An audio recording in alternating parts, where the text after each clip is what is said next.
বিশ্বের বহু দেশ ও অঞ্চলের পণ্যের উপর নতুন করে পারস্পরিক শুল্ক হিসেবে 10% থেকে 41% পর্যন্ত নতুন শুল্ক আরোপের একটি নির্বাহী আদেশে সই করেছেন মার্কিন প্রেসিডেন্ট ডোনাল্ড ট্রাম্প। মূলত যুক্তরাষ্ট্রে রপ্তানি করা অস্ট্রেলিয়া ও যুক্তরাজ্যের মতো বড় কিছু বাণিজ্যিক অংশীদারি দেশের পণ্যে প্রাথমিকভাবে 10% শুল্ক আরোপ করা হয়েছে। তবে ভারত ও তাইওয়ানের মতো দেশগুলোর ক্ষেত্রে শুল্ক হার আরও বেশি, ভারতের ক্ষেত্রে 25%। এদিকে বাংলাদেশের পণ্যে পারস্পরিক শুল্ক 35% থেকে কমিয়ে 10% নামিয়ে এনেছে যুক্তরাষ্ট্র।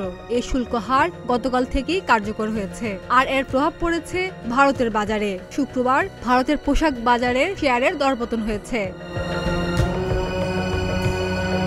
বাংলাদেশ যুক্তরাষ্ট্রে বিপুল পরিমাণ তৈরি পোশাক রপ্তানি করে। ভারত দীর্ঘদিন ধরে এই বাজারটি ধরার চেষ্টা করছে, কিন্তু প্রযুক্তি ও শ্রমের সহজলভ্যতার কারণে বাংলাদেশ এগিয়ে আছে। তবে গত মাসে যখন বাংলাদেশের উপর ট্রাম্প 35% শুল্ক আরোপ করেন, তখন ভারতের বাজার বাংলাদেশের চেয়ে এগিয়ে যায়। ওই সময় দেশটির পোশাক বাজারের শেয়ারের দামও বৃদ্ধি পায়, কিন্তু নতুন শুল্ক ঘোষণার পর পাল্টে যেতে থাকে চিত্র।